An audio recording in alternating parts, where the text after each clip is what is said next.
नमस्कार दोस्तों, स्वागत है आपका इन्वेस्ट मनी वाइजली चैनल में। तो आज हम इस वीडियो में एक ऐसा स्टॉक देखने वाले हैं जिस स्टॉक ने इन्वेस्टर्स को काफ़ी बड़े रिटर्न्स दिए। इस कंपनी ने इन्वेस्टर्स को 32 गुना रिटर्न्स दिए थे। अब जो बड़े इन्वेस्टर्स होते हैं इनका यही मानना है कि हर एक मल्टीबैगर स्टॉक के पीछे जो स्टॉक कम समय में परफॉर्म कर जाता है इसके पीछे एक स्टोरी प्ले होती है, एक कहानी होती है। तो इस वीडियो में हम एक ऐसे स्टॉक की एक मल्टीबैगर स्टोरी देखने वाली है कि ऐसे कौन से फैक्टर्स थे, ऐसे क्या चीज़ें थी जिसकी वजह से इस कंपनी में अचानक से जो रैली आई थी या क्यों आई थी। तो इस कंपनी का नाम है एचईजी। एचईजी कंपनी जो है ये ग्रेफाइट इलेक्ट्रोड बनाती है। अब ये ग्रेफाइट इलेक्ट्रोड कहाँ यूज होता है, क्या होता है, ये समझने के लिए पहले हमें स्टील को समझना पड़ेगा कि आखिर स्टील बनता कैसा है। जो स्टील बनता है ना दोस्तों, वो दो मटेरियल से बनता है। एक होता है आयरन ओर्स और दूसरा होता है स्क्रैप मटेरियल। आयरन ओर जो होता है जिसे हम खदानों से माइनिंग करके निकालते हैं, ये रॉक और मिनरल जैसा होता है। और दूसरी तरफ जो स्क्रैप मटेरियल है इसे हम कह सकते हैं कि लोहे की जो बेकार चीज़ें होती है जिसे हम स्क्रैप करते हैं रिसाइकल करने के लिए, जिसे हम स्क्रैप मटेरियल कहते हैं। अब यहाँ तक तो हो गया है कि दो मटेरियल जो आयरन ओर्स और स्क्रैप मटेरियल है। अब इन मटेरियल को मेल्ट करने के लिए हमें एक फर्नेस की ज़रूरत होती है। फर्नेस क्या होता है, एक भट्टी होती है। फर्नेस में ये मटेरियल डाले जाते हैं जहाँ पर हीट होती है। अब ये हीट की वजह से ये मटेरियल मेल्ट होके लिक्विड फॉर्म में हो जाता है और इसको फिर बाद में जो प्रोसेस होके इसको स्टील बनाया जाता है। अब फर्नेस जो यूज़ होता है इसमें, ये दो टाइप की फर्नेस होती है। एक तो होता है ब्लास्ट फर्नेस और दूसरा होता है इलेक्ट्रिक आर्क फर्नेस। अब ब्लास्ट फर्नेस में क्या होता है, ये मटेरियल डाले जाते हैं, फ्यूल डाला जाता है और कई सारे रॉ मटेरियल डाले जाते हैं। अब इस प्रोसेस में ब्लास्ट फर्नेस में काफ़ी सारे हजार्डस गैसेस बाहर निकलते हैं, पोल्यूटेंट्स बाहर निकलते हैं जो पर्यावरण और मनुष्यों के लिए काफ़ी हानिकारक होते हैं। और इसके बिल्कुल विपरीत इलेक्ट्रिक आर्क फर्नेस में इन मटेरियल को मेल्ट करने के लिए हमें ग्रेफाइट इलेक्ट्रोड का यूज़ करना पड़ता है। अब ये ग्रेफाइट इलेक्ट्रोड क्या करते हैं, इलेक्ट्रिक आर्क पैदा करते हैं। इसके वजह से जो मटेरियल है वो मेल्ट होके लिक्विड फॉर्म में कन्वर्ट हो जाता है। तो हम इसे और भी आसान भाषा में समझने की कोशिश करते हैं, जैसे कि हम घर में खाना पकाने के लिए इंडक्शन स्टोव यूज़ करते हैं। तो इंडक्शन स्टोव को हम इलेक्ट्रिक सप्लाई करके इलेक्ट्रिकल एनर्जी यूज़ करते हैं और खाना पकाते हैं। अब इस केस में ज़्यादा पोल्यूटेंट्स या गैसेस बाहर नहीं निकलते। लेकिन इसके बिल्कुल विपरीत जो ब्लास्ट फर्नेस है, जहाँ पर हम कह सकते हैं जो चूल्हा होता है जहाँ पर हम खाना पकाने के लिए लकड़ी डालते हैं और कई सारे जो मटेरियल डालते हैं, तो इस केस में काफ़ी सारा पोल्यूटेंट्स और गैसेस बाहर निकलते हैं। तो हम ऐसे कह सकते हैं कि जो चूल्हा है वो ब्लास्ट फर्नेस की तरह वर्क करता है और जो इंडक्शन स्टोव होता है जहाँ पर हम इलेक्ट्रिक एनर्जी यूज़ करते हैं, इसे हम कह सकते हैं कि ये इलेक्ट्रिक आर्क फर्नेस की तरह वर्क करता है। तो यहाँ तक हमने देखा जो एचईजी कंपनी ग्रेफाइट इलेक्ट्रोड बनाती है वो एक्चुअली यूज़ कहाँ होता है। मैं यहाँ पर फिर से एक बार रिपीट करता हूँ। ग्रेफाइट इलेक्ट्रोड जो है वो हम इलेक्ट्रिक आर्क फर्नेस में यूज़ करते हैं स्टील को बनाने के लिए। अब जो एचईजी का स्टोरी स्टार्ट हुआ था वो 2017 से लेके स्टार्ट होकर 2018 में ख़त्म हुआ था। तो इस 2 साल के पहले के फिगर्स हम देखते हैं। अब 2016 में जो टोटल स्टील प्रोड्यूस हुआ था पूरी दुनिया में वो टोटल था 1.6 बिलियन टन। अब इस पूरे 1.6 बिलियन टन में 50% जो स्टील प्रोड्यूस हुआ था वो सिर्फ चाइना ने किया था और जो बाकी का 50% जो बचा हुआ है वो बाकी कंट्रीज़ ने प्रोड्यूस किया था। अभी बाकी कंट्रीज़ में जो आता है जैसे कि USA, Russia, Japan, India, European Union, इन कंट्रीज़ ने प्रोड्यूस किया था। तो यहाँ पर आप समझ सकते हैं कि चाइना के पास कितना बड़ा मार्केट शेयर है स्टील प्रोडक्शन का। और एक और बात, जो चाइना स्टील प्रोड्यूस करता है यहाँ पर सबसे ज़्यादा ब्लास्ट फर्नेस का यूज़ करता है। इलेक्ट्रिक आर्क फर्नेस बहुत कम है यहाँ पर। और जो इसके अपोजिट बराबर जो 50% जो स्टील प्रोडक्शन जो बाकी कंट्रीज करती है, यहाँ पर इलेक्ट्रिक आर्क फर्नेस ज़्यादा है और ब्लास्ट फर्नेसेस कम है। तो अगर जस्ट इमेजिन अगर कोई अनफेवरेबल कंडीशन या कोई थ्रेट अगर चाइना के ऊपर आता है तो इसका जो 50% जो शेयर है वो घटकर इस बाकी की कंट्रीज की तरफ चला जाएगा। और यहाँ पर हमने जैसे देखा कि यहाँ पर तो इलेक्ट्रिक आर्क फर्नेस के रूट से स्टील प्रोडक्शन होता है। तो यहाँ पर अगर इलेक्ट्रिक आर्क फर्नेस यूज हो रहा है तो यहाँ पर जाहिर सी बात है ग्रेफाइट इलेक्ट्रोड का भी डिमांड बढ़ेगा। तो अब हम इस वीडियो के मेन पार्ट की तरफ चलते हैं जहाँ पर हम देखेंगे कि ऐसे कौन से फैक्टर्स थे जिसकी वजह से इस स्टॉक्स में एक रैली आई थी। तो पहला फैक्टर है एंटी डंपिंग ड्यूटी। एक्चुअली हुआ क्या, दुनिया भर की सभी कंट्रीज़ ने चाइनीज़ प्रोडक्ट्स के ऊपर एंटी डंपिंग ड्यूटी लगाई थी। तो इसकी वजह से क्या हुआ, जो अभी इस चाइनीज़ प्रोडक्ट्स में स्टील भी आता है, कई सारे प्रोडक्ट्स आते हैं, वैसे स्टील भी आता है।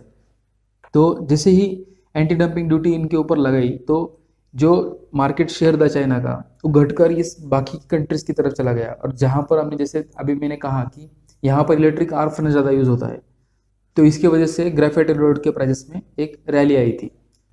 दोस्तों यहाँ पर मैं आपको एंटी डंपिंग ड्यूटी एक एग्जांपल लेके समझाता हूँ कि एक्चुअली एंटी डंपिंग ड्यूटी मतलब होता क्या है। तो यहाँ पर एक मार्केट है, वेजिटेबल मार्केट, जहाँ पर ये सेल्समैन टोमेटो सेल कर रहे होते हैं।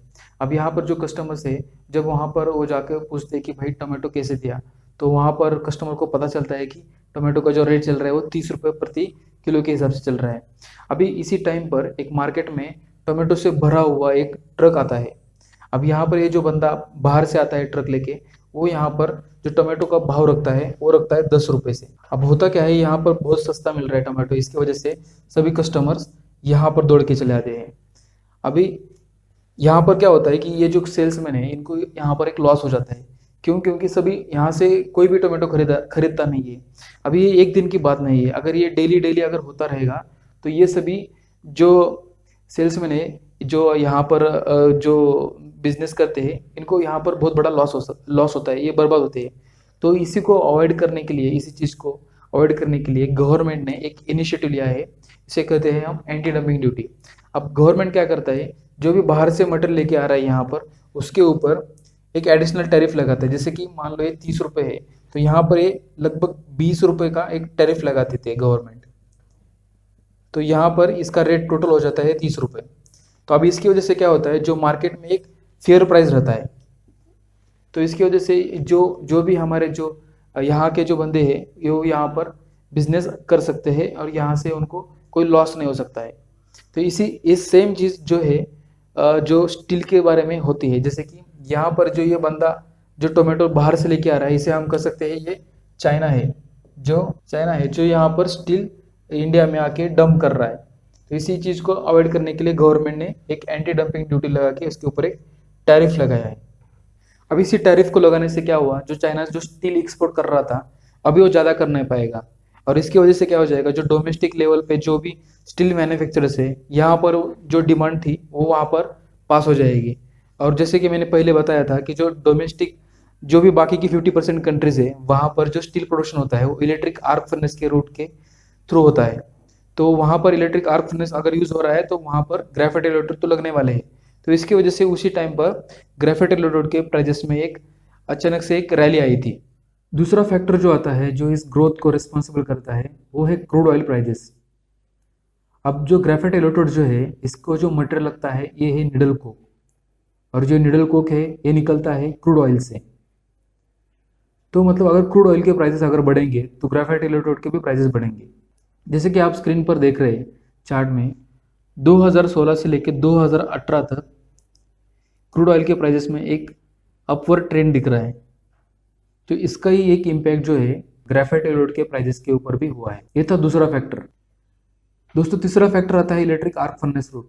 जैसे कि पहले हमने देखा कि ब्लास्ट फर्नेस जो ऑप्शन है जहाँ से हम स्टील प्रोड्यूस करते हैं वो इको फ्रेंडली नहीं है, यहाँ से पोल्यूटेंट्स हजार्डस गैसेस बाहर निकलते हैं जो कि इको फ्रेंडली ऑप्शन नहीं है। लेकिन इसके ऊपर जो इलेक्ट्रिक आर्क फर्नेस है ये काफ़ी इको फ्रेंडली और अच्छा ऑप्शन है।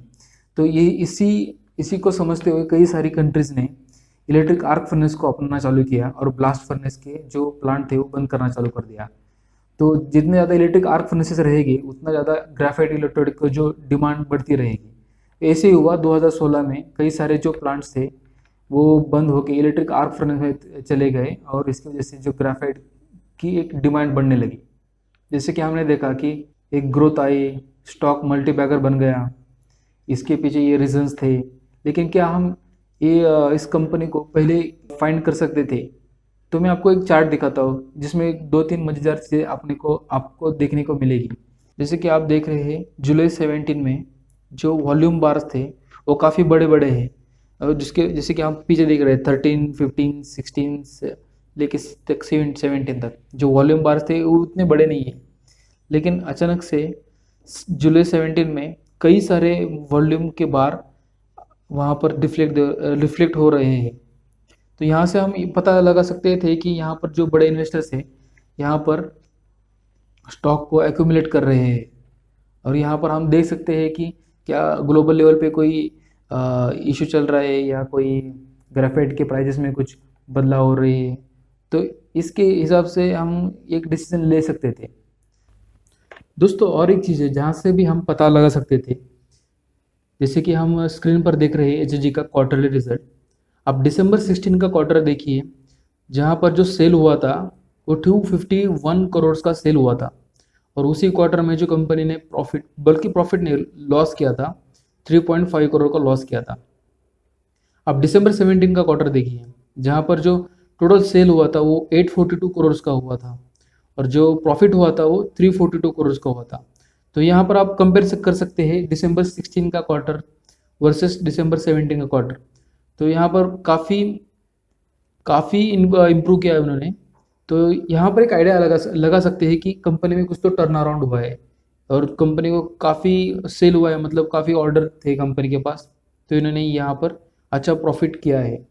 तो यहाँ से हम एक यहाँ से एक आइडिया आती है कि यहाँ कंपनी में कुछ तो हो रहा है। तो हम बैकग्राउंड में जाके चेक कर सकते हैं कि क्या एचएजी के ग्राफाइट के प्राइजेस में कुछ चेंज हो रहा है या ग्लोबल लेवल पे कोई टेंशन है। तो यहाँ से हम पता लगा सकते हैं। तो that's all about this video friends. दोस्तों इस वीडियो का यही पर्पज़ था कि मैं आपके सामने एक मल्टीबैगर स्टॉक की स्टोरी लेके आऊँ। अब इससे होगा क्या, जो हमारा जो इन्वेस्टिंग का जर्नी है इसमें थोड़ा बहुत नॉलेज ऐड हो जाएगा। जब भी हम आगे जाके जब स्टॉक एनालाइज करेंगे, तो ये जो इन्फॉर्मेशन जो हमें इस वीडियो से मिले, वहाँ पर हम इसको इसके हिसाब से कोरिलेट करेंगे। तो यही पर्पज़ था इस वीडियो का। अगर वीडियो आपको पसंद आ गया हो तो वीडियो को लाइक कीजिए और चैनल को सब्सक्राइब कीजिए। मिलते हैं ऐसे ही किसी अगले वीडियो में, तब तक के लिए धन्यवाद।